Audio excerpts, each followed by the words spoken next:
bénissons. Tu as tout donné pour nous, Seigneur. Alléluia. Oui, Seigneur, tu as tout donné afin que nous Alléluia, Jésus. Merci pour ta grâce. Tu es digne de gloire, gloire. Nous te célébrons ce Il n'y jour. a que toi, Seigneur, qui compte. Merci, Jésus. Sois béni, Jésus-Christ. Nous te disons merci. Est-ce que quelqu'un peut élever sa voix pour faire une courte prière, même de 2 phrases, juste pour dire à Dieu merci pour nous tous, merci pour nous avoir protégés. Une personne, je ne demande pas aux ouvriers de le faire, je demande à une personne dans l'assemblée qui n'a jamais prié dans l'assemblée de le faire. Ne te gêne pas. Élève ta voix, prie.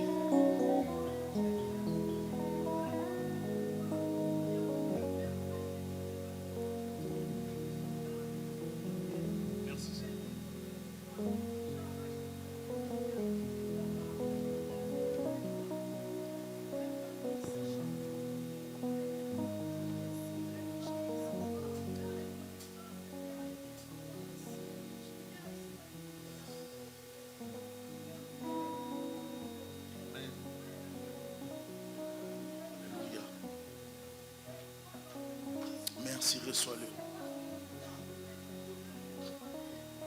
Alléluia.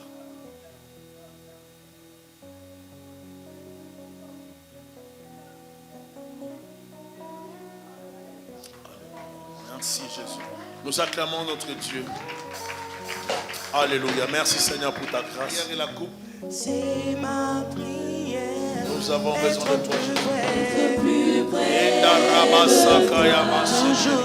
Toujours Plus près de toi. Encore plus près de toi. C'est ma prière. C'est ma prière. Être plus près de toi. Alléluia. Jésus, je te bénis parce que tu es digne de gloire. Je te bénis parce que tu es le Dieu véritable. Je te bénis parce que tu es le roi. C'est ma vie. Être plus près de toi. Oui, Jésus, nous avons besoin de toi. Parle à Dieu. Alléluia. Nous te disons merci, Jésus. C'est ma Merci, Seigneur, de nous couvrir par ta pensée, par ta bénédiction, par ta parole. Laisse que la parole puisse jaillir avec, Seigneur, sagesse, avec onction, et que quelqu'un soit édifié. Nous brisons les barrières qui empêchent les cœurs de changer. Nous repoussons tout ce qui ne t'honore pas durant ces moments. Je me dispose comme un canal. Jésus, sers-toi de moi. Que je sois juste un instrument entre tes mains, s'il te plaît. Bénis ton peuple, toute personne qui suivra cette parole, de l'édifier au nom de Jésus-Christ.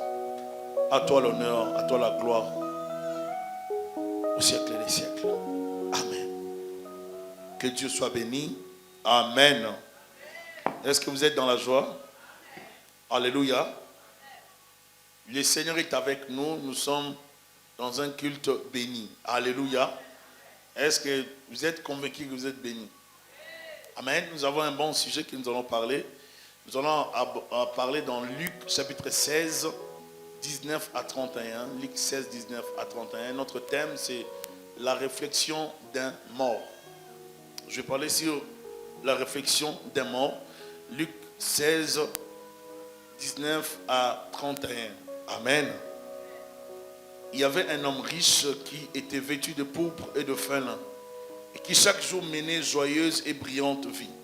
Un pauvre nommé Lazare était couché à sa porte, couvert d'ulcères, et désireux de se rassasier des miettes qui tombaient de la table du riche. Et même les chiens venaient encore lécher ses ulcères.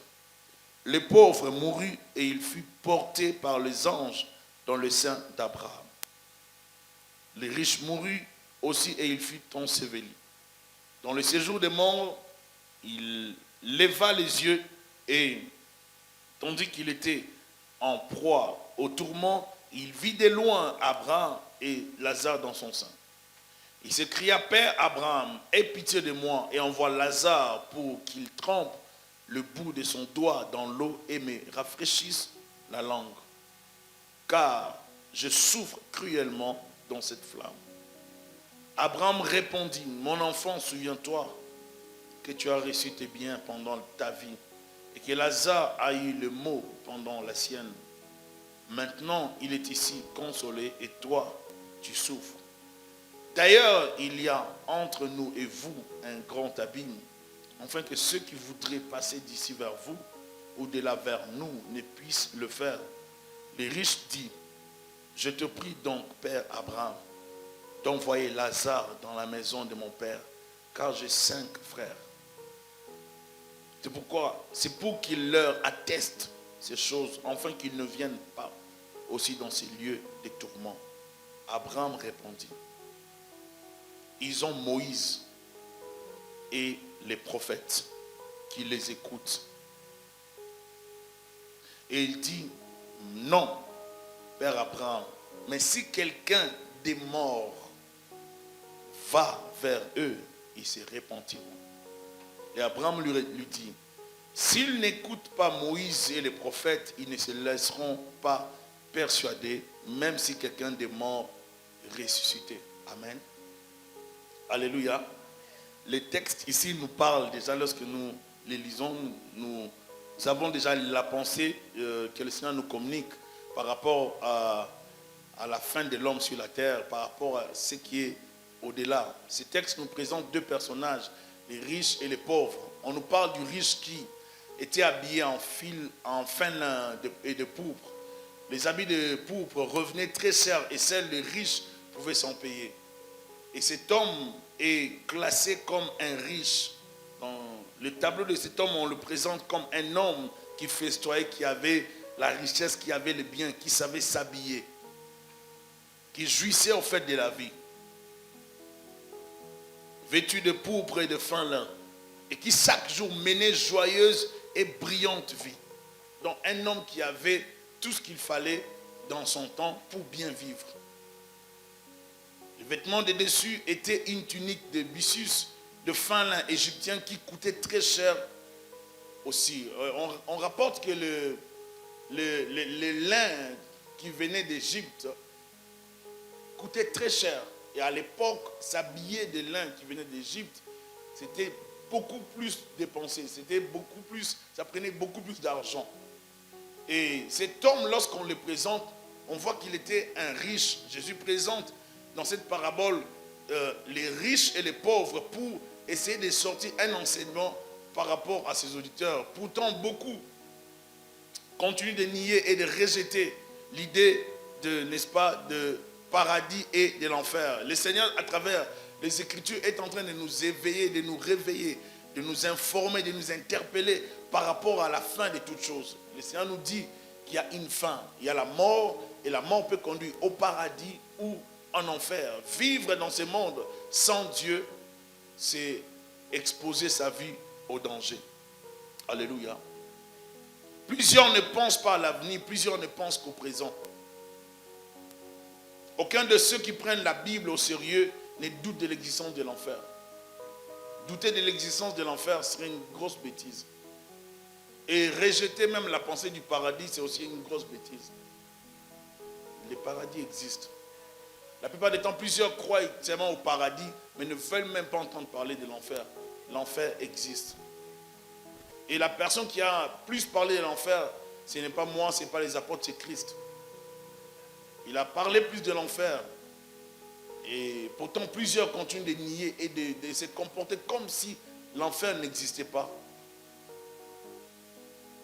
La Bible nous montre que Christ a parlé de l'enfer plus que quiconque et a souligné que c'est un lieu de tourment éternel et conscient pour la plupart des gens. Là, je vais dire ceci, en enfer, les gens seront conscients. Ils seront conscients qu'ils sont en enfer à cause de leur conduite. Dieu fait en sorte que les gens ne perdent pas leur conscience en enfer. Et ce texte nous en parle. Plusieurs personnes disent que l'idée d'un enfer serait cruelle, méchante et injuste pour un Dieu si bon. Dieu est tellement bon. Des fois, en brandissant la bonté et l'amour de Dieu, on commet beaucoup d'erreurs. Est-ce que vous êtes avec moi?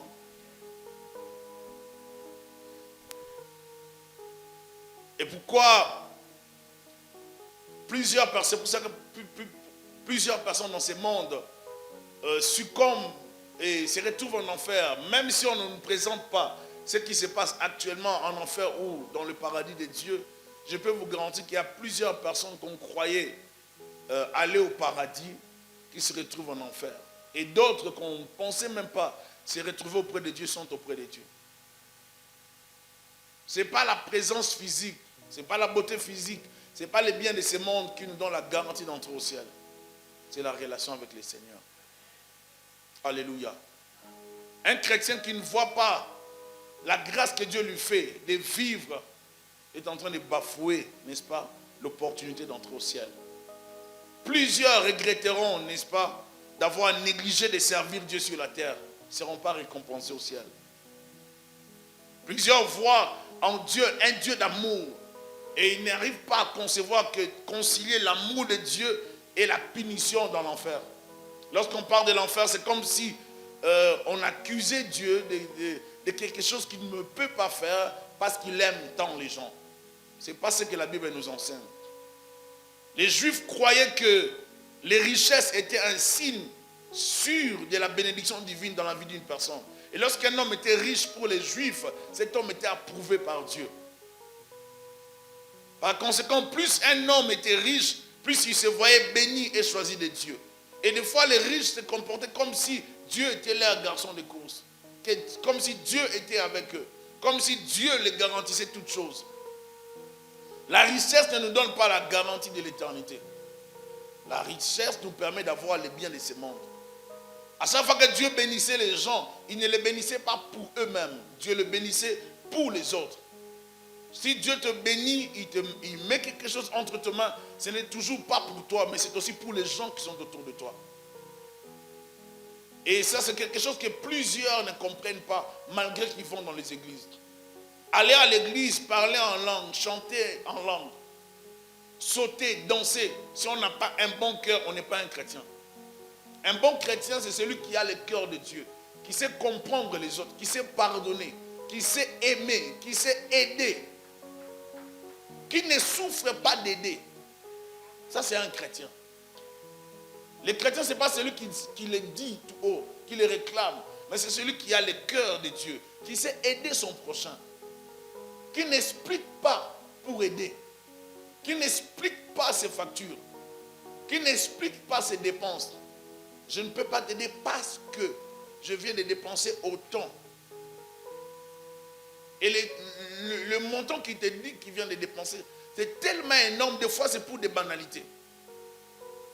Et des fois, c'est pour des chaînes qu'on ne regarde pas à la télé.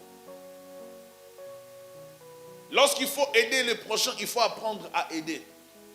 L'amour, ce n'est pas seulement dans les paroles. L'amour, c'est aussi par les actes. Vous ne pouvez pas aimer les gens seulement par des paroles. Et vous ne devez pas aimer qu'en parole. L'amour pousse les hommes à poser des actes. Et si tu dis que tu aimes une fille dans ce monde et que tu n'arrives pas à concrétiser ta déclaration, c'est que tu es faux. L'amour ne reste pas au niveau des paroles. L'amour ne reste pas seulement dans les paroles, ce n'est pas seulement verbal. L'amour entre en action. Dieu prouve son amour envers nous. Dieu prouve son amour envers nous. De sorte que lorsque nous étions pécheurs, Christ est mort pour nous. Romains 5:8. L'amour pose des actes. L'amour pousse les hommes à agir. On ne peut pas aimer qu'en parole. On doit aimer avec des actes. Tu ne peux pas voir ton frère, ta soeur manquer, ne serait-ce $20, et toi tu es à l'aise avec des milliers de dollars dans les comptes. C'est méchant. Et c'est une pensée d'enfer, et ça conduit directement en enfer. J'ai compris que plusieurs chrétiens, nous les chrétiens, nous pensons que Dieu nous aime, et que nous bien, tellement que Dieu nous aime, nous entrerons seulement au ciel, au paradis. Non.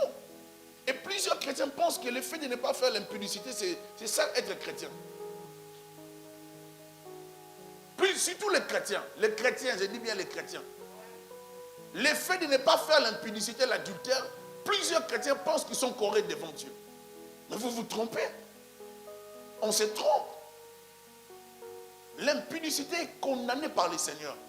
L'adultère est un péché. Alléluia. Et ce sont des péchés qui nous séparent de Dieu. Mais il n'y a pas que ça. tu as un mauvais cœur, tu n'entreras pas au ciel. Le problème, ce n'est pas l'impudicité, non. Oh non, moi je ne pêche pas. Moi je ne triche pas. Je suis correct. Tu es correct dans quoi?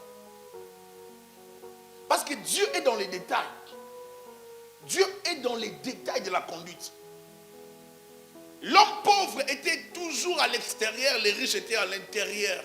Les riches vivaient paisiblement, joyeusement, ils festoyaient, il était bien. Le pauvre était à l'extérieur, mendiant son pain. Il avait les plaies sur lui, l'ulcère. Et il en souffrait. Les riches passaient toujours là. Ils le voyaient. Ils ne se préoccupaient pas de ces mendiants. Est-ce que je parle à quelqu'un? La vie chrétienne, ce n'est pas beaucoup de paroles. Vous pouvez beaucoup parler, mais vous n'êtes pas chrétien. Dieu ne considère pas les gens qui parlent trop de la chrétienté. Dieu considère les gens qui vivent la chrétienté. Il faut vivre la relation. On ne peut pas être délivré par Jésus-Christ du péché et continuer à manifester un cœur méchant envers les gens qui sont autour de nous. Ça, ce n'est pas la vie chrétienne. Si réellement Christ nous a affranchis, nous devons être libres de tout attachement aux choses du monde. Nous devons les aimer, nous en servir, mais non nous y attacher comme si c'était la seule chose qu'on avait dans ce monde. Non. À quoi servirait un homme de gagner le monde s'il perdait son âme? Nous devons avoir le cœur d'aider les prochains. Tu dois avoir le cœur de faire des choses pour ton prochain sans même t'attendre en retour de quelque chose. On doit avoir le cœur de participer dans les deuils des gens. Votre frère pleure, votre soeur pleure. On demande aux gens de cotiser 10 $. Vous murmurez, les chrétiens. Plusieurs personnes sont allées ou bien ont été tuées par Dieu à cause des murmures. J'aimerais dire ceci, les murmures éloignent les gens de Dieu. Et les murmures occasionnent la colère de Dieu sur plusieurs personnes. Des fois, pour donner 10 $, 20 $, 15 $ à quelqu'un, juste on dit, participons, on va aider telle personne. Les gens piquent de crise, les gens souffrent dans le cœur pour 20 $. Si vous souffrez dans le cœur, vous n'êtes pas délivré. La délivrance, ce n'est pas seulement en chassant les démons. Surtout nous les chrétiens, nous faisons la délivrance toujours lorsqu'on chasse les démons. Mais quand ton cœur souffre pour donner 20 $, alors que tu as plus d'argent dans les comptes, pour donner 20 $ à celui qui a perdu son père, sa mère, sa soeur, son frère, on serait une fausse église si nous ne participons pas dans les deuils des gens. Nous serons des menteurs si nous disons que nous sommes des chrétiens, mais nous ne savons pas aider les gens qui perdent les leurs. Nous serons des faux chrétiens. Et des fois, on ne veut même pas que les pasteurs en parlent. Quel genre d'église nous avons? C'est honteux. La Bible dit, il est plus heureux d'aller dans un lieu de deuil, là où les gens pleurent. C'est là qu'on peut tirer notre sort. Mais aujourd'hui, lorsque les gens pleurent, les autres se réjouissent parce qu'ils ne veulent pas participer. Personne n'est prêt à donner. Lorsque le frère pleure, la Bible dit que celui qui pleure soit consolé par les autres. Pleurez avec ceux qui pleurent. Réjouissez-vous avec ceux-là qui se réjouissent. Le frère vient d'arriver dans le pays, il n'a pas de manteau, il n'a pas d'habit, on ne sait pas l'aider. L'église ne veut pas aborder la dimension sociale. Lorsque vous essayez d'en parler, les gens trouvent que vous utilisez des occasions pour avoir l'argent. Les chrétiens ont développé, ça c'est trop de choses, trop d'astuces. Mais quand c'est un pasteur, je le dis bien, et je n'ai pas honte de le dire, quand c'est un pasteur blanc, on est complexé. Lorsqu'il demande l'argent, tous les chrétiens, surtout les blacks, ils vont donner facilement parce qu'ils croient que lui, il est plus organisé et qu'il est correct. Mais quand c'est un pasteur de l'air couleur, demande l'argent pour aider les gens. Pour les sociales, on ne veut pas. Lorsqu'une femme met au monde pour aller l'assister, il faut qu'on cotise des 5 $. Bassesse! J'ai honte de cet évangile. Et je pense que ce n'est pas ça la chrétienté. Tout le monde va se cacher derrière 5 $. Et j'ai donné mes 5 $, j'ai donné mes 10 $. Comme ça, tout le monde va donner 5 $, 5 $. Et des fois, ce n'est même pas tout le monde. Il y a de ceux-là qui vont fuir les 5 $. Si vous avez ce cœur-là, répentez-vous. On n'est pas chrétien parce qu'on parle en langue. On n'est pas chrétien parce qu'on vient à l'église. On n'est pas chrétien à cause des costumes. On n'est pas chrétien parce qu'on chante, parce qu'on prêche, parce qu'on modère. On est chrétien dans le cœur par la conduite. Nous devons être vrais parce que Dieu ne juge pas les apparences. Dieu juge le cœur. Dieu ne juge pas les apparences. Dieu commence d'abord par le cœur. Le cœur est comment? L'apparence peut être trompeuse. On peut tromper les gens, manipuler les gens, montrer qu'on est chrétien. On parle en langue, on pleure. Mais à l'intérieur, méchant, radin. devons changer, s'il vous plaît. J'ai comme l'impression que je prêche des fois aux gens qui ne m'aident pas à continuer à servir Dieu. Nous devons servir Dieu. Nous devons servir Dieu, mais avoir des changements. Ne soyons pas des hypocrites. Ne soyons pas une synagogue des hypocrites. Soyons une synagogue, une église des gens qui sont délivrés. La délivrance dont je ne parle pas des manifestations des démons. Des gens qui sont libérés du péché. Le péché, c'est ce cœur-là de ces riches. On a les biens, on veut toujours s'enrichir, mais on n'est pas prêt à aider. Ta petite soeur, même mère, même père, a besoin de ton aide. Tu ne peux pas l'aider. Mauvais cœur dans les cœurs. Tu as une information qu'on cherche des gens au travail. Plus il y a l'opportunité que tes frères soient embauchés là où tu travailles. Tu refuses d'en parler. Méchant. Et ce genre de cœur, je vous assure, hein, la bénédiction de tout le monde passe toujours par quelqu'un. Et si la bénédiction de ton frère passait par toi, que tu bloquais cela, Dieu va te juger sévèrement. Soyons prudents par rapport au jugement. Est-ce que je parle à quelqu'un? J'aimerais qu'on puisse se repentir aujourd'hui. J'aimerais qu'on puisse se repentir. Normalement, un chrétien véritable doit savoir aider. Aider, c'est naturel. Dis, aider, c'est naturel. Tu ne peux pas voir ta mère souffrir. Surtout les gens, les immigrants. Tu as les parents qui sont dans le pays, dans des situations précaires. Mais toi, tu dépenses par semaine $1000, $500, $1000. Quand ta maman demande, ton père demande $100, $200, tu piques des crises, tu parles, tu murmures. Mais tu es méchant. Tu es méchant. Et ça, même si tu parles en langue, arrête de parler en langue. Réponds-toi d'abord. Arrête de parler en langue. Ne parle plus. Tu dois avoir honte. Parce que c'est sûr et certain que le Saint-Esprit n'est pas avec toi pendant que tu parles en langue. C'est n'importe quoi. Ce sont des formalités. Il y a plusieurs personnes qui parlent en langue que le Saint-Esprit dira, à qui le Saint-Esprit dira, taisez-vous. C'est-à-dire, je ne suis plus avec vous. Vous parlez l'entrée au ciel n'est pas garantie dans votre parler en langue. Même des impudiques parlent en langue. Même des sorciers parlent en langue. Donc l'entrée au ciel n'est pas garantie par les parlants. On peut parler toutes ces choses-là, mais à la fin, ayons un bon cœur. Ça revient là. Dis à ton voisin, aie un bon cœur. Le problème, c'est ici. Ce n'est pas toujours dans les parler en langue. Alléluia. Il faut se repentir. On a eu plusieurs cas de dette, mais lorsqu'on parle aux gens, on voit comme si les gens ne veulent pas que le pasteur a beau décider. Hey, Seigneur, j'ai honte de cet évangile. On ne peut pas vivre l'évangile comme ça. Non. Est-ce qu'on peut dire non? On ne peut pas vivre l'évangile. Nous avons, notre sœur a perdu son père, elle a perdu son grand frère, elle a perdu son père. Et qu'est-ce que l'église a fait? J'ai honte. J'ai honte. J'ai honte. Je suis désolé, mais j'ai honte. Et des fois, certaines personnes me disent, oh, il y a l'argent dans la caisse. Mais dans la caisse, si vous allez vérifier, vous allez vous rendre compte qu'elle-même, la personne qui dit que l'argent est dans la caisse, elle-même ne donne rien. Mais comment tu comptes sur l'argent des autres pour parler de l'argent des autres? Tu dois toi-même apprendre à contribuer pour que l'église existe. Ne compte pas sur le frère tel, la sœur telle qui donne. Toi, tu as donné quoi? Parce qu'au jugement, Dieu étalera les comptes de quelqu'un, de tout un chacun. Dieu ne va pas te juger en groupe. Même si vous étiez mariés, à chacun son compte. Les gens pensent que lorsqu'on est marié, le jour du jugement, Dieu va vous juger. Non, vous êtes mariés, oui, ça va. Bon, on va vous juger ensemble et puis, bon, votre couple, entrez. Non. Homme, viens. Tu t'appelles comment? Thierry? Thierry, écoute. Femme, toi tu t'appelles comment? Esther? Esther. À chacun ses œuvres. À chacun sa conduite. On ne peut pas vivre en désordre et s'attendre à la récompense au paradis.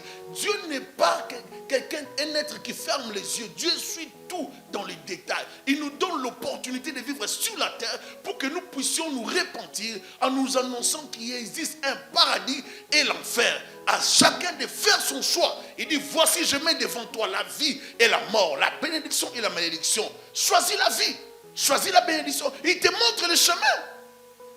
Si après des gens de messages, tu ne changes toujours pas. Non. Non, c'est que tu n'es pas chrétien. Tu dois te convertir. Je trouve anormal que quelqu'un qui écoute la parole de Dieu et qui ne change pas. Nous devons changer. Apprends à aider les gens. Apprenons à aider les gens. La voiture, c'est un bien matériel. que ta voiture ne te sépare pas des gens.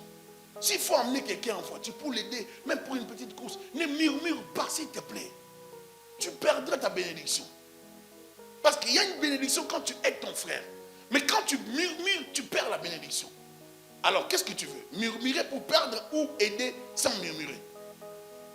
Aider sans murmurer. Amen. À chaque fois que nous posons des actes d'amour, des actes qui parlent devant le Seigneur, Dieu vient nous rencontrer. Et Dieu nous réserve toujours des opportunités, des bénédictions. Vous ne savez pas ce que vous faites quand vous donnez aux gens, quand vous aidez les gens. Votre vie peut être prolongée sur la terre à cause de votre cœur. Alléluia. Vous pouvez aider quelqu'un aujourd'hui et cette personne peut vous revenir plus tard, après plusieurs années, avec de l'aide. Les pauvres d'aujourd'hui ne sera toujours pas pauvre demain. Et les riches d'aujourd'hui peuvent devenir des pauvres demain. La vie c'est comme une roue qui tourne. Et ça peut tourner demain, ma soeur, mon frère. N'avez-vous jamais vu des gens qui étaient hier des pauvres, des familles précaires, une femme qui souffrait avec ses enfants, mais qui demain a des enfants ministres, a des enfants hommes d'affaires, des hommes riches? N'avez-vous jamais vu ça? N'avez-vous jamais entendu bien vu des gens qui vivaient dans l'opulence, dans la richesse, et après plusieurs années, ils se retrouvent sans voiture, dans la précarité? Ils en ont même honte. Mais les pauvres d'hier sont devenus des riches, et même on les embauche. Votre situation d'aujourd'hui ne vous empêchera pas de devenir riche demain. Mais devenez riche pour Dieu. Ne soyez pas riche pour vous-même. Ne vivons pas pour le matériel. Ayons toujours un bon cœur. Ton frère a reçu, soit dans la joie. Ta sœur est bénie, soit dans la joie. N'ayez pas la jalousie. Ne murmure pas. Ne boude pas. Je trouve anormal que quelqu'un te présente ce qu'il a gagné, ce qu'il a fait, ce qu'il a pu réaliser. Et que toi tu puisses seulement dire, ah c'est bien. C'est bien. Donc ça veut dire que ton cœur souffre. Tu n'es pas bon. Vous connaîtrez les cœurs des gens dans plusieurs circonstances. Je vous assure, hein, moi je suis très observateur. Hein. Je peux ne pas parler, mais j'observe beaucoup. Il y a des gens qui ne sont jamais contents quand toi tu as quelque chose. Il y a des gens qui ne seront jamais contents lorsque vous aurez quelque chose. Et j'ai compris dans la vie, il y a certaines personnes qui aiment toujours rester au-dessus des autres. Qui veillent à ce qu'eux restent au-dessus et que vous soyez toujours écrasés. Là, ça les arrange. Je te sors de là au nom de Jésus-Christ. Même si nous parlons de Lazare, nous ne vivons pas comme Lazare. Nous ne devons pas vivre dans cette vie. Les riches ont du mal à entrer au ciel. Marc chapitre 10, verset 23 à 31. Marc 10, 23 à 31. Est-ce qu'on peut nous projeter ça? Marc 10.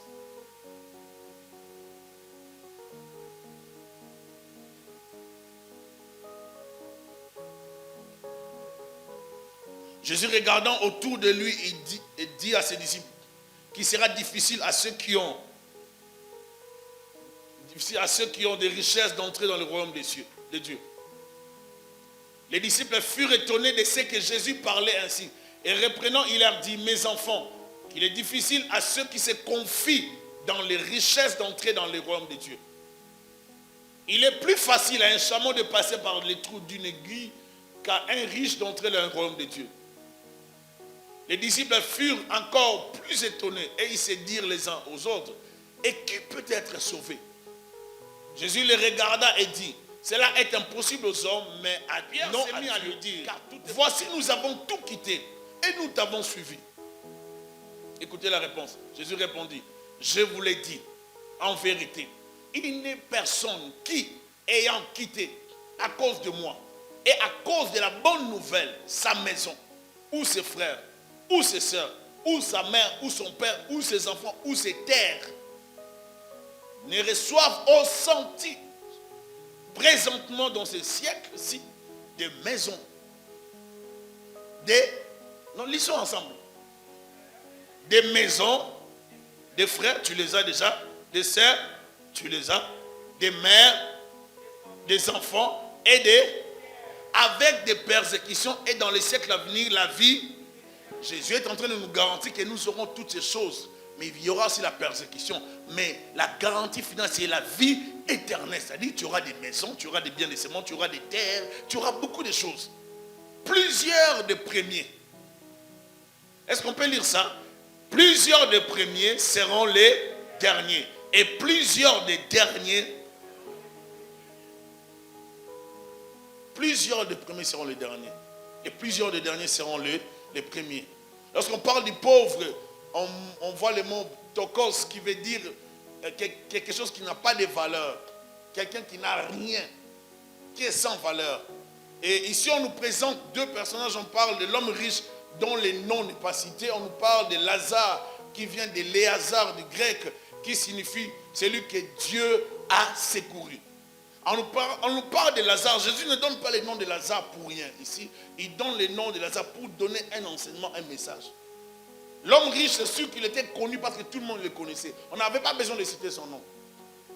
Et pour le Seigneur, ce n'était pas aussi important de parler de lui. Il met un peu le focus sur Lazare et tout en parlant de l'homme riche. Je voudrais parler comme un des points, le mensonge de la richesse. La richesse a un grand mensonge qui conduit plusieurs personnes à des actes de folie, pensant que le monde tourne autour de leur vie. La richesse de ce monde ne peut pas remplacer Dieu et son Église. Est-ce qu'on peut dire Amen? Avoir l'argent ne nous donne pas le droit de mépriser le Seigneur et surtout pas nos prochains. L'argent ne te donne pas le droit de mépriser les autres. Tu n'as pas le droit de parler aux gens comme s'ils n'avaient pas de la valeur parce que tu as l'argent. Tu n'as pas le droit de mépriser les gens parce que toi tu as la richesse de ce monde. La richesse de ce monde ne donne aucune sécurité pour une vie éternelle. On peut payer les assurances. On peut payer les assurances de ce monde. Mais l'assurance éternelle, c'est Jésus-Christ. Et celui qui n'a pas l'assurance éternelle peut avoir l'assurance de ce monde. Et peut même laisser 1 million après sa mort à ses enfants. Ils perdront cet argent s'ils n'ont pas Christ. Mais l'assurance qu'il faudrait laisser aux enfants, c'est cette assurance de ce Jésus-Christ qui sauve. Alléluia. Même après sa mort, on a la garantie que ces enfants iront au ciel. Sinon, tu te retrouveras seul au ciel. Et tu laisseras tes enfants dans le péché éternel, en enfer. Alléluia.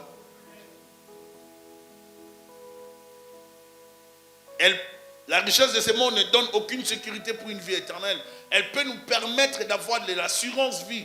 Mais après la mort, c'est notre conduite qui sera jugée et qui déterminera notre sort final. Que le bien de ce monde ne nous pousse pas à faire souffrir les autres. La richesse n'est pas une sécurité spirituelle, mais une possibilité de bien vivre sur la terre. C'est juste une grâce. Si ta richesse ne sert pas Dieu et ton prochain, tu n'en profiteras que pour un court moment. Si Dieu te bénit, c'est pour bénir les autres.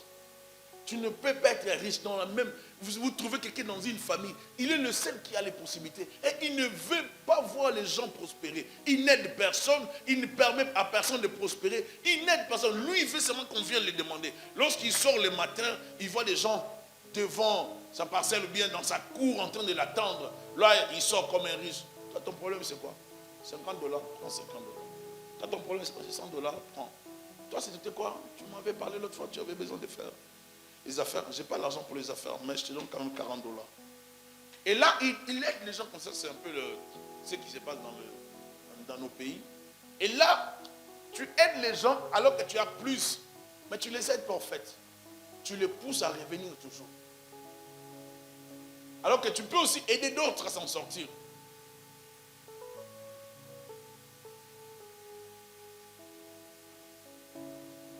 Si ta richesse ne sert pas Dieu et ton prochain, tu n'en profiteras que pour un court moment.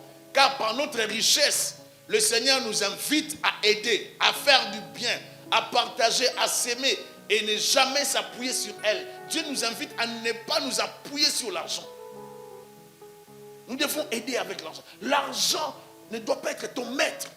Ça doit être ton serviteur. Tu dois t'en servir pour aider ton prochain. Si dans ce monde, tu passes, tu quittes la terre sans avoir aidé les gens, sans avoir s'aimé dans la vie des gens, c'est que tu as échoué. Même si tu avais l'argent, vous verrez comment Dieu va nous juger. Lisez les béatitudes, lisez comment Dieu parle. Lisez les Écritures, comment Jésus parlait. J'étais en prison, vous n'êtes pas venu me voir. J'étais malade, vous ne m'avez pas assisté. Je n'avais pas d'habit, mais vous ne m'avez rien donné. J'avais faim, vous ne m'avez pas aidé pour que je mange. C'est comme ça que Dieu voit les choses. Et puis ils diront, quand est-ce que nous t'avons vu malade? Jésus dira, à chaque fois que vous n'avez pas pu faire cela à l'un de ces hommes qui sont sur la terre, c'était envers moi que cela a été dirigé. Et Jésus veut nous dire que nous devons savoir aider. Même des fois, je vais aller plus loin. Aider même les sorciers. Je ne sais pas, vous n'arrivez pas à dire amen, regardez. Vous devez apprendre à aider tout humain qui est dans le besoin. Aider même les sorciers. Vous savez que la personne est dans la mauvaise vie et sorcellerique, mais la personne est dans le besoin. Aider la personne. Il faut apprendre à aider. Si tu vis dans ce monde et que tu quittes la terre et que tu n'as pas aidé les gens, qu'est-ce que tu as fait de bon? Tu veux seulement qu'à ta mort qu'on puisse t'enterrer avec des limousines? J'ai vu des gens se faire enterrer avec des voitures. Et des fois d'autres, leur tombe, c'est comme un salon. La télévision, tous les appareils, les frigos et consorts, les lits. Ils ont tout acheté. Et si je retourne dans la Palestine du 1er siècle, je peux voir cet homme qui avait déjà prévu, n'est-ce pas, sa tombe. Parce qu'à l'époque, les gens achetaient déjà leur terre. Les gens réservaient leur terre. Et des fois, les tombes familiales, ils avaient déjà réservé. Donc cet homme riche avait déjà réservé sa tombe. Il avait la garantie de toutes choses. Il devait mourir dans l'honneur. Il devait mourir dans la joie. Les gens, le monde allait parler de lui. Qui a déjà assisté dans la mort d'un riche? Lorsqu'on enterre les riches, qui a déjà assisté? Vous allez voir comment ces gens vivent. Et vous allez sentir l'écart. Vous allez vraiment sentir l'écart. Lorsqu'on assiste dans la mort, l'enterrement d'un riche, vous allez voir des hommes riches. S'il était politicien, vous allez voir des politiciens. S'il était un homme connu, vous allez voir des hommes de partout. Je pense que vous avez vu quand même ce qui s'est passé pour le mari de notre chanteuse canadienne qui est... Merci. Céline. Donc vous avez vu ce qui s'est passé dans l'enterrement. Donc on a pu voir, n'est-ce pas, un peu l'enterrement dans la gloire et toutes ces choses. Mais est-ce que cet enterrement garantit l'éternité? Non. On peut bien t'enterrer, mais finir en enfer. Est-ce que plusieurs personnes pensent à cela? Pourquoi les gens n'arrivent pas à croire que Jésus-Christ reviendra? Pourquoi les gens n'arrivent pas à réaliser que nous ne vivons sur la terre que pour un petit moment? Avec tout ton savoir, tes diplômes, tu peux aller en enfer. Avec ton argent, tu peux te retrouver en enfer.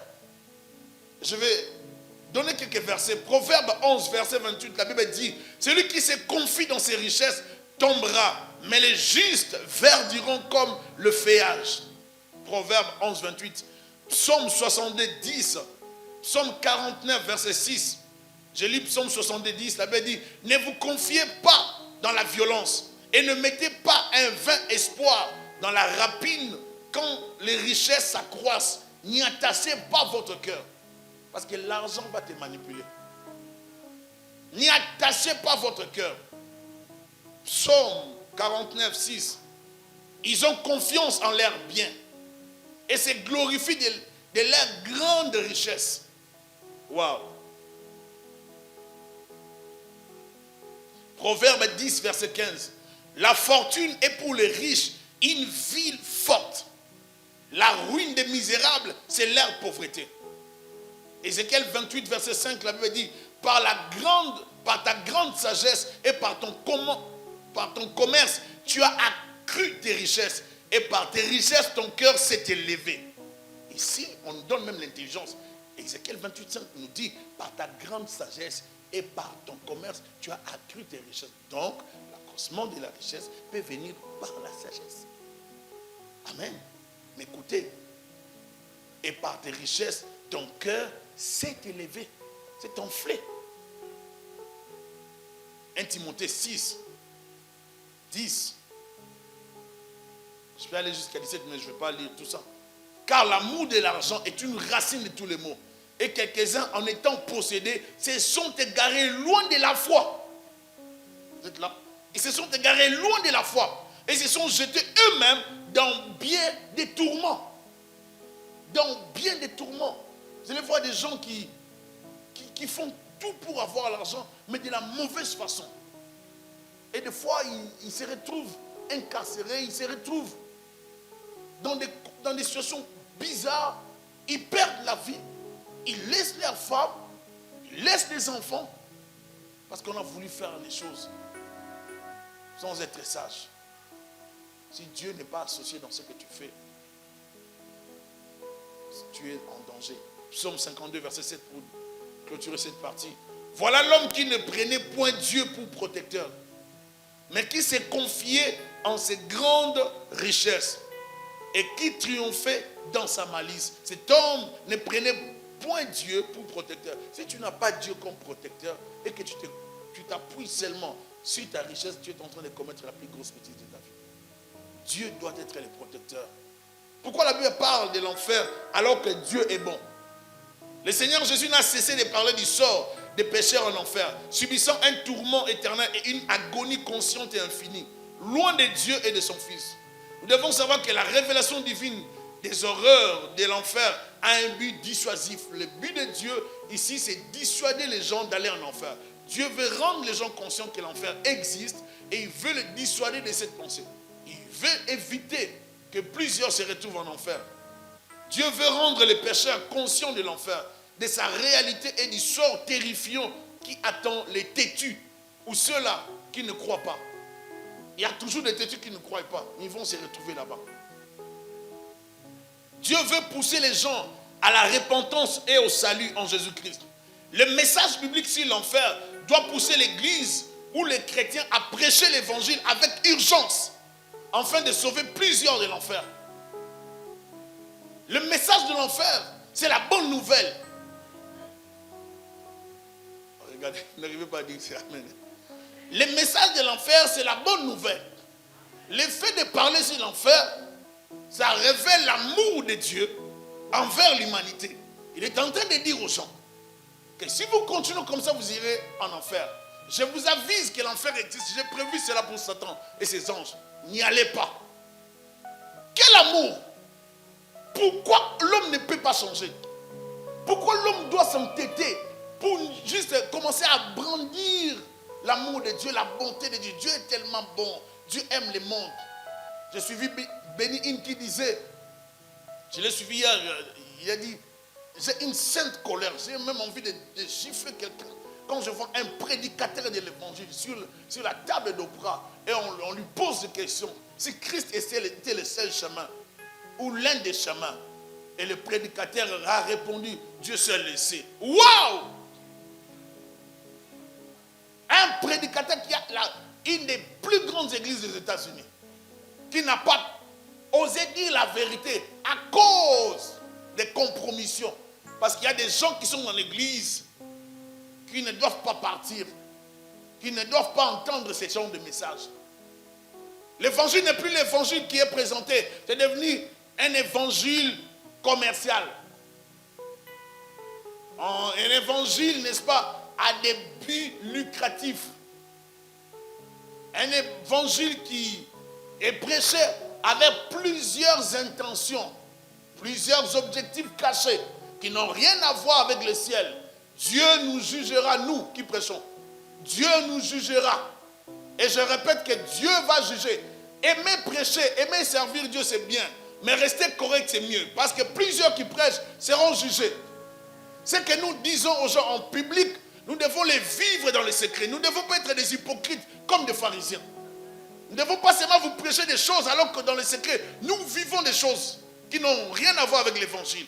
L'évangile, c'est une responsabilité. Et dans le message de l'évangile, il faut dire la vérité aux gens. Si tu aimes quelqu'un, dis-lui la vérité. C'est ce que Jésus a fait. Je suis le chemin, la vérité et la vie. Il dit la vérité, pas le mensonge. La vérité de l'évangile. Une église qui conduit les gens en enfer. Être à l'église ne veut pas dire qu'on entrera au ciel. Passer plusieurs années dans l'eau. Si on est un morceau de bois, on ne deviendra jamais un poisson. Jamais. on restera le morceau de bois dans l'eau. Alléluia. Le bois ne deviendra jamais un poisson. Donc ce n'est pas ta présence à l'église qui te donne la garantie d'accéder au ciel. C'est ton changement de vie. Est-ce que je parle à quelqu'un? C'est ta nouvelle naissance. Est-ce que tu as Jésus-Christ comme Seigneur et Sauveur dans ta vie? As-tu déjà reçu Christ comme Seigneur et Sauveur? Car Dieu prouve son amour envers nous. De sorte que lorsque nous étions pécheurs, j'aime ce verset. Il nous a aimés avant qu'on existe. Il nous a aimés choisis avant la fondation du monde. Il nous a justifiés. Il a tout fait. Il a payé le grand prix pour que moi et toi, nous puissions entrer au ciel. Je ne peux pas bafouer la grâce que Dieu me fait d'entrer au ciel. Je ne peux pas négliger un si grand salut. Nous n'avons pas le droit de le négliger. Je dis à quelqu'un, tu n'as pas le droit de négliger. Quels sont les alibis que nous n'avons pas dans nos bouches pour juste se justifier? Des fois, nous ne venons pas prier parce qu'on n'a pas d'alibi, parce qu'on ne veut pas seulement aller prier, on veut suivre une émission. Des fois, nous ne venons pas prier parce qu'on doit suivre un film. Des fois, nous ne voulons pas prier parce qu'on doit suivre le théâtre, on doit suivre des banalités. Un visiteur arrive à l'heure de l'église et je n'ai pas honte de ça. Je reste à la maison. Des chrétiens qui ne sont pas conscients à cause de la modernité, à cause des choses de ce monde. Les chrétiens qui ne sont pas conscients de la place de Dieu. Je ne peux pas dire que je suis chrétien et négliger de servir Dieu. Car je sais qu'en servant le Seigneur, j'aurai la récompense de l'éternité. Moi, Thierry, si je mourrais aujourd'hui, je vous garantis que je serai au ciel. J'ai la garantie d'entrer au ciel. Je ne mens pas, je le crois fermement. Car je sais que je suis vrai et authentique dans ma relation avec Jésus-Christ. Es-tu chrétien? Sois sûr de ta relation. Un chrétien ne vit pas dans les mensonges. Il ne vit pas dans les apparences. Dieu ne regarde pas les apparences. On vient à l'église, on ne change pas. On est toujours dans les mauvaises choses. On ne change pas. On est dans les mensonges. On ne change pas. On a toujours les mensonges dans la bouche. On ment, on ment, on ment, on ment. On a toujours l'impudicité. On ne change pas, on ne change pas. Ça, ce n'est pas la chrétienté. Ça, c'est des morceaux de bois dans l'eau. Ça ne deviendra jamais un poisson. Est-ce qu'il y a des poissons en ces lieux qui peuvent nager, suivre le mouvement de l'eau? Est-ce qu'il y a des poissons dans cette salle? S'il y a des poissons, Dieu est en train de couler. L'eau est en train de couler. Il faut nager. À la fin, à la pêche, Dieu sortira les poissons. Et les miettes, les saletés, les morceaux de bois seront jetés à la poubelle. Est-ce que je parle à quelqu'un? Notre Dieu est en train d'attendre les poissons quelque part. L'heure de la pêche est en train d'arriver pour pêcher l'église. Et l'église sera séparée avec des morceaux de bois. Est-ce que je parle à quelqu'un? Les poissons seront séparés avec des morceaux de bois. Jésus-Christ reviendra pour chercher l'église. Tu dois apprendre à te préparer.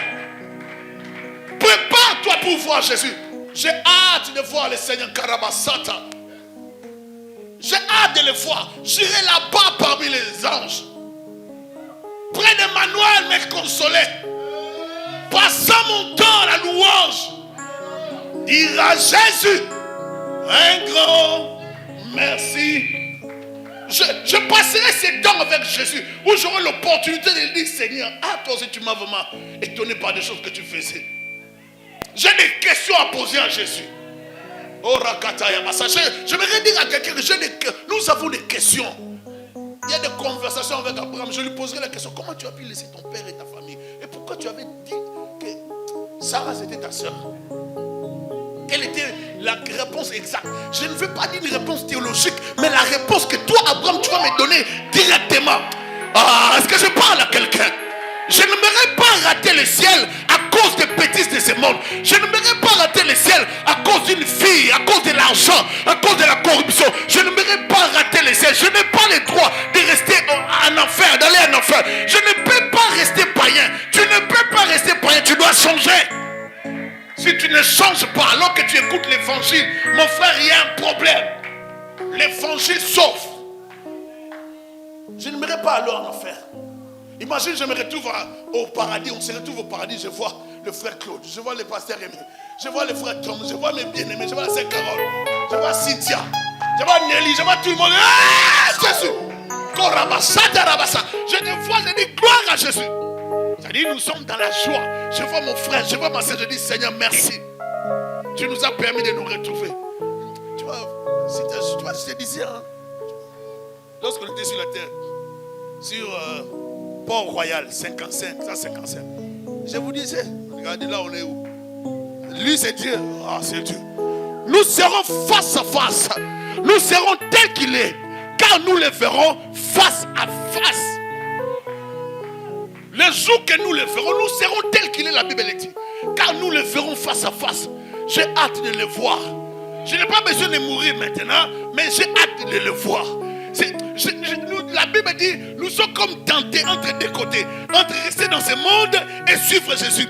On a envie de le voir. C'est cet amour de Dieu qui doit nous pousser à le servir avec zèle, avec tremblement.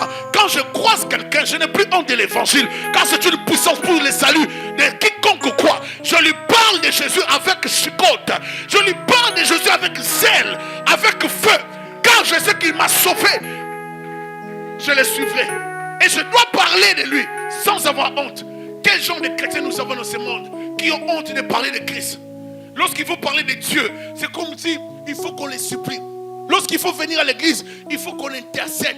Lorsqu'il doit venir à l'église, il faut que le pasteur t'appelle. Quel genre de chrétien? La finalité arrivera un jour. Nous étions ici avec Papa Kanda qui venait ici.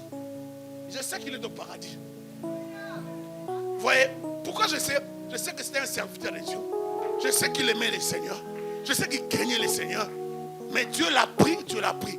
Il y a certaines personnes, lorsqu'elles partiront, nous serons dans la joie de savoir que celui-là est allé au ciel. Il nous a juste précédés. Alléluia. J'aimerais que tu te rassures d'entrer au ciel. Alléluia. Ne jouons pas avec le ciel. Le ciel existe. Alléluia. Il y a des astronautes qui sont allés au ciel qui ont dit qu'ils n'ont pas vu, ils n'ont pas trouvé Dieu au ciel. Dieu existe. Ils sont allés là-bas, on n'a pas vu. Vous avez pas. C'est un domaine spirituel. Vous êtes charnel. Vous n'avez pas besoin de voir Dieu avec vos yeux. Vous allez mourir. Ça existe. Dieu existe. Dis à ton voisin, Dieu existe. Dieu existe. Alléluia. Le message biblique sur l'enfer doit pousser l'église ou les chrétiens à prêcher l'évangile avec urgence afin de sauver plusieurs de l'enfer. En sortant d'ici, tu croises quelqu'un, parole. À l'université, parole. Au collège, parole. Au métro, parole. Dans l'autobus, parole. Partout tu seras parole de Dieu. Deviens fou de Jésus-Christ. Je suis fatigué de voir des chrétiens qui ont peur des témoins de Jéhovah. Et ils sont zélés comme ils ne sont pas des extraterrestres. Ils ont seulement compris leur message. Et nous ne voulons pas comprendre. Nous n'avons que de parler en langue. Commençons à travailler. L'évangile, c'est parler de Jésus. S'il faut être... Je vais nous poser une question. Qui a déjà amené une ou deux personnes au ciel en leur disant, reçois le Seigneur Jésus-Christ. Seigneur Jésus, je te reçois. Comme mon sauveur, comme mon sauveur.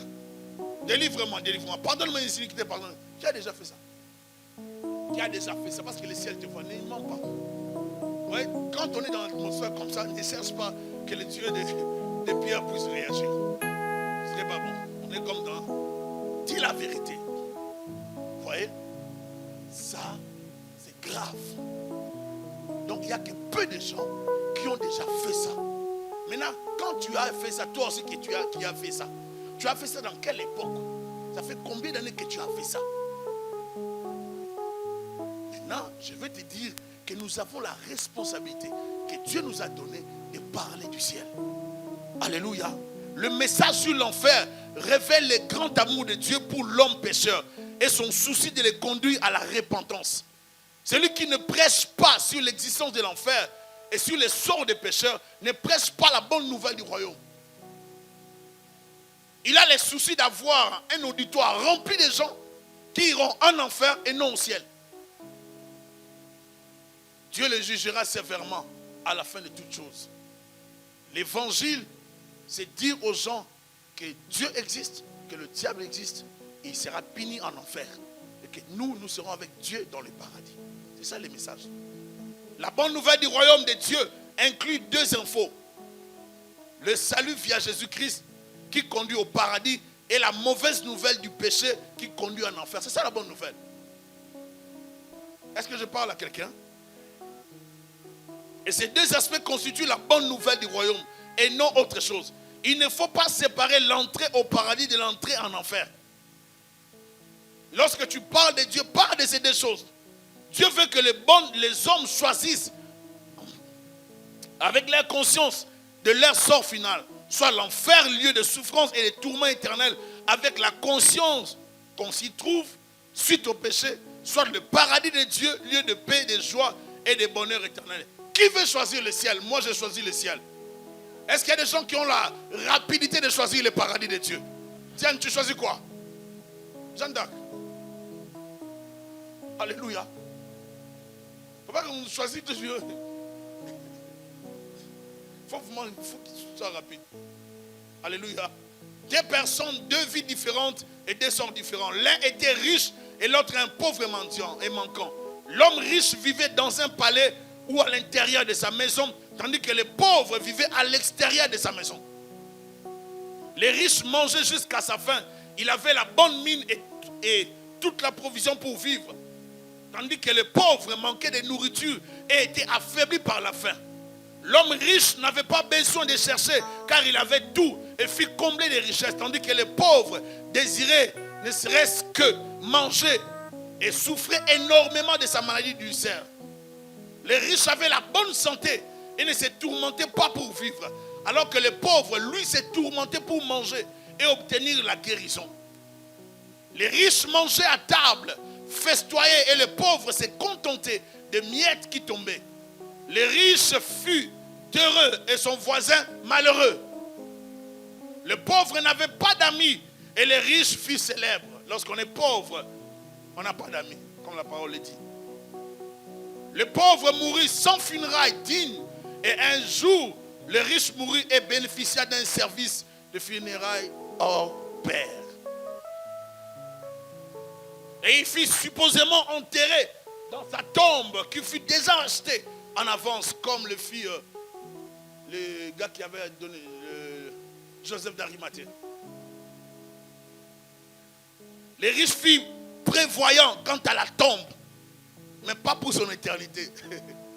Il était prévoyant, il a prévu sa tombe, il n'a pas prévu l'éternité. Ne pensez pas à ce qui est sur la terre. Plusieurs pensent qu'à ce qui est visible, matériel, mais ne pensent pas à l'éternité et les soucis du lendemain. Il y a des gens qui ne vivront jamais 50 ans. Je suis désolé de le dire, mais c'est comme ça. Il y a des gens qui n'atteindront jamais 60 ans. Il y a des gens qui n'atteindront jamais 70 ans. Il y a des gens qui n'atteindront peut-être pas 45 ans.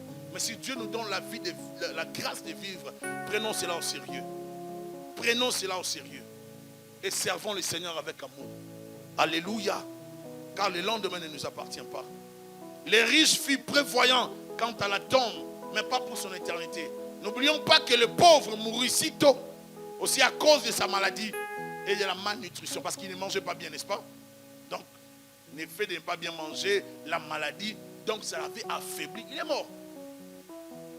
Mais, il y avait une vie dans l'au-delà. À la mort des deux hommes, les riches furent conduits en enfer. Et les pauvres furent conduits dans un cortège angélique au paradis de Dieu. Waouh! Alléluia! Est-ce que vous voulez que je puisse vous le lire? La Bible dit ceci, dans le livre de Luc 16, verset 21, verset 22 plutôt. Le pauvre mourut et il fut porté par les anges dans le sein d'Abraham. Il fut porté par qui? Par les anges dans le sein d'Abraham. Le riche mourut aussi. Et il fut enseveli. Pas d'histoire. Enseveli. L'autre porté par les anges. Quelqu'un n'a pas saisi. J'ai dit l'autre fut porté par les anges. Dieu ne néglige pas ses enfants. Lorsqu'un injuste tombe, les anges de Dieu viennent servir. Ils viennent travailler. Nous ne serons jamais abandonnés. Même à la mort, je parle à quelqu'un. Nous avons la garantie pour l'éternité. Nous avons un Dieu qui est prévoyant, qui a tout prévu. La condition de vie que tu as sur la terre ne veut pas dire que dans l'au-delà, tu passeras en enfer. Non, tu peux être pauvre pauvre sur la terre et aller au ciel. Tu peux être aussi riche sur la terre et aller au ciel. Tout dépend de ce que tu fais de ta richesse. Est-ce que je parle à quelqu'un? Soyons des riches pour Dieu. Soyons zélés pour Dieu. Aimons le Seigneur de tout notre cœur. Servons Dieu avec crainte et tremblement. Car l'avenir de nos vies dépend de Dieu. Nous pouvons réussir dans ce monde qu'en étant de vrais chrétiens, en étant de bons chrétiens. Tu veux servir Dieu, tu dois apprendre à te consacrer totalement au Seigneur. Est-ce que je parle à quelqu'un? On les sert dans la crainte et dans le respect. On ne peut pas servir à quelqu'un.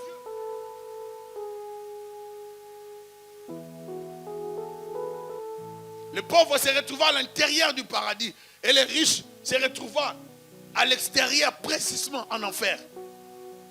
Il y a contraste parce que de l'autre côté, les riches étaient dans la maison, les pauvres étaient à l'extérieur. Les pauvres participaient au grand banquet du paradis, tandis que les riches partageaient les tourments avec ses collègues de l'enfer, regrettant leur mauvaise conduite sur la terre. Est-ce que je parle à quelqu'un? Les pauvres n'avaient plus besoin de quelque chose, tandis que les riches avaient besoin d'une goutte d'eau de sa part.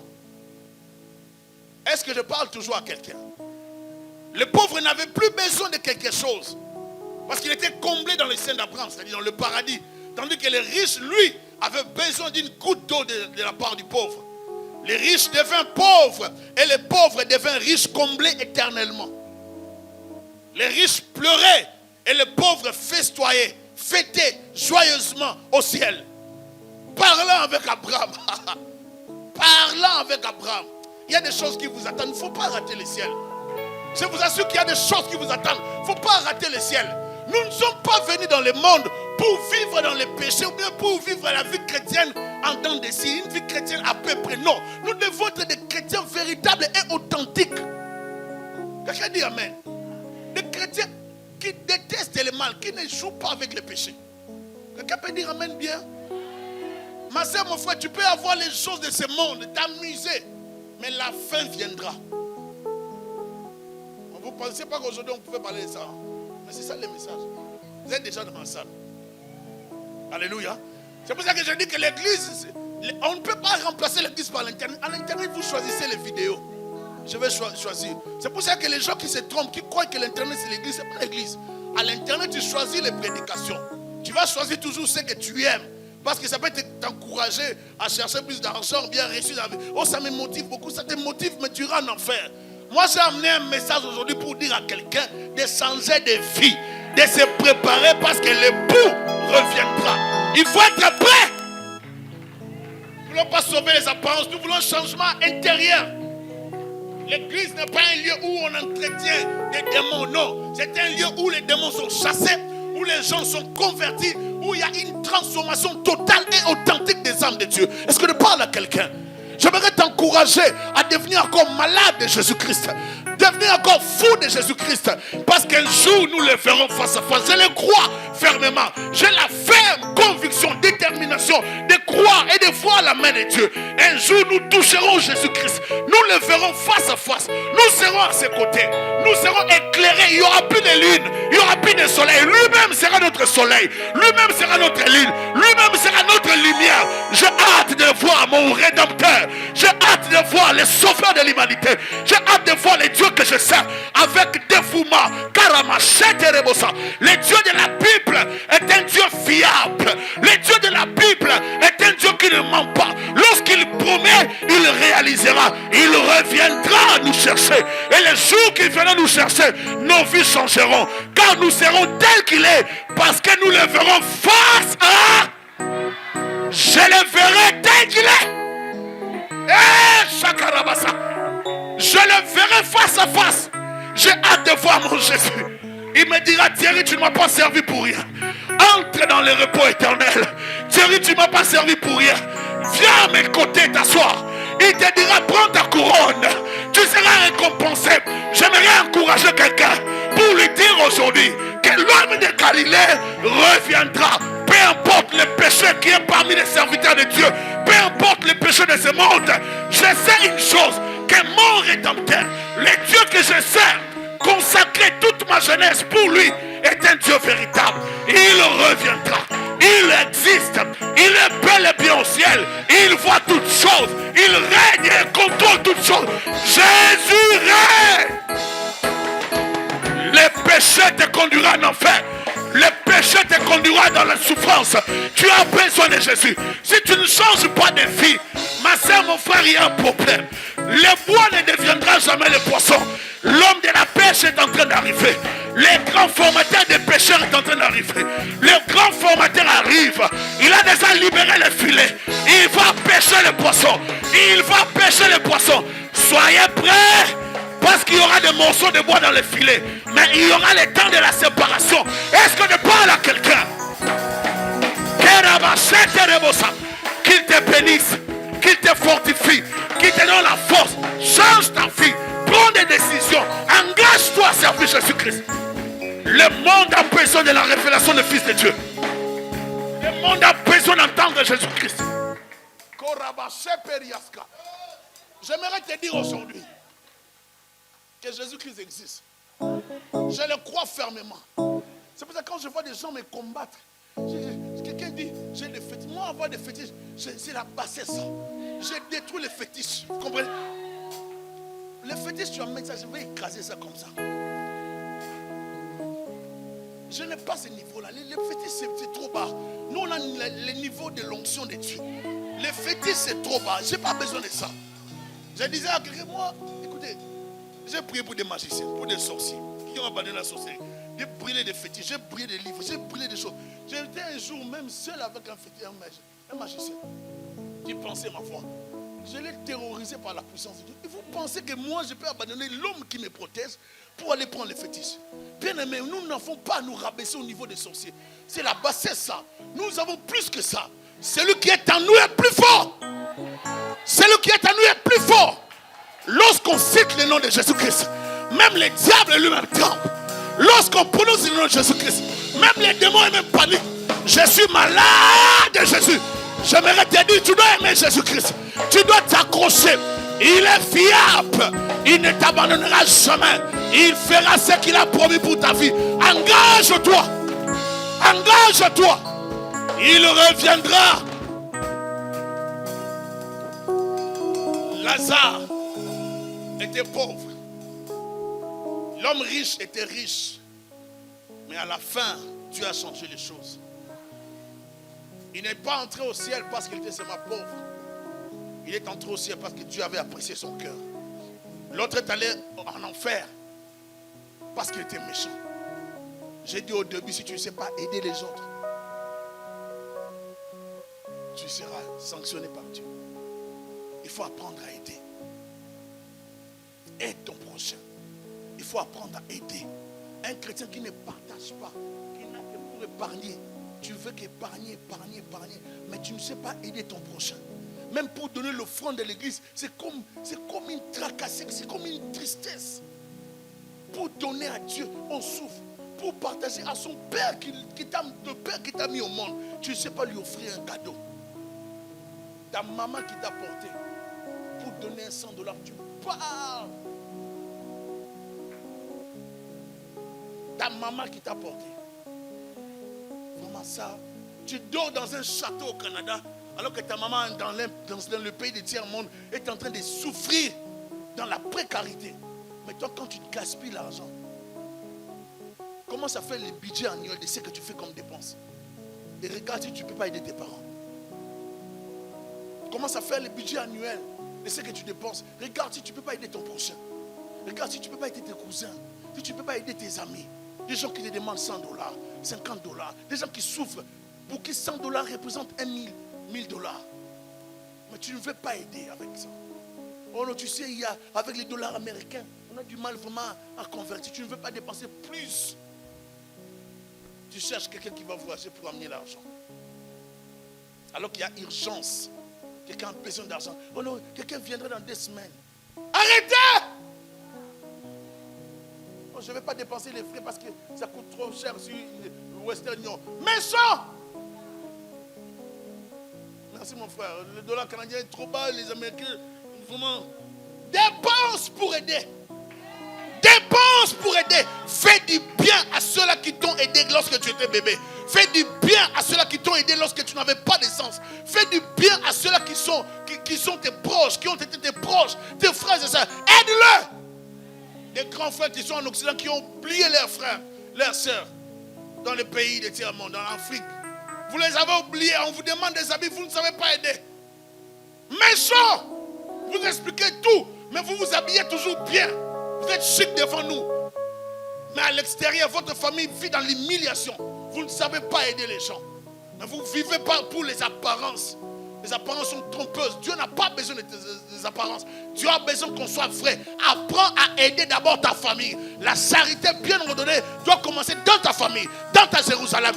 Aide ta famille, aide ton père, aide ta mère, aide tes frères, aide tes cousins, tes petites soeurs. Aide ceux-là de ta famille. Commence à aider. Si tu n'aides pas, si tu n'aides pas ceux de ta famille, tu auras du mal à aider l'église. C'est pour ça que lorsqu'on demande à l'église $10, les gens ne veulent pas donner. $100, c'est un crime. Les pauvres n'avaient plus besoin de quelque chose, tandis que les riches avaient besoin d'une goutte d'eau de sa part. Les riches devinrent pauvres et les pauvres devinrent riches, comblés éternellement. Les riches pleuraient et les pauvres fêtaient joyeusement. Le pauvre fut honoré et glorifié, tandis que les riches furent humiliés, rejetés en enfer. Le pauvre fut connu par son nom, tandis que le sort du riche ne permettait même pas qu'on cite son nom. Il bénéficia seulement d'un nom, N-O-N, et non du nom, N-O-M. Les riches n'ont pas eu les noms. Il a bénéficié seulement de N-O-N, non. Reste en enfer. Et la réflexion pour dire, je vais continuer dimanche prochain. Il va dire, fais en sorte que mes frères, 5 frères, puissent entendre la nouvelle. Si tu peux envoyer Lazare au monde, la réponse de l'homme de Dieu va être, ils ont Moïse, ils ont les prophètes. On s'arrête là. Que Dieu vous bénisse.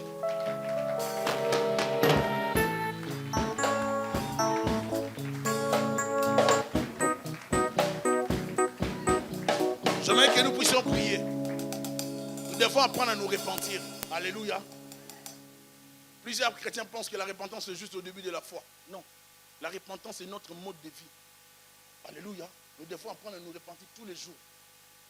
Nous allons nous repentir pour notre mauvaise conduite, la façon dont nous avons géré nos cœurs, nos actes, la façon dont nous nous sommes comportés par rapport à l'évangile, par rapport aux choses de Dieu, par rapport à nos frères et sœurs. Ma soeur, mon frère, j'aimerais que tout le monde se repente. On ne chantait même pas. Je joue seulement les chanter calmement. Tout le monde, on va tous parler à Dieu. On a tous besoin de se repentir. Prends la bonne position qui te convient. Demande à Dieu de t'aider. Prions s'il vous plaît. Ah Père éternel, nous avons besoin de toi. Moi et mes frères, nous avons besoin de toi.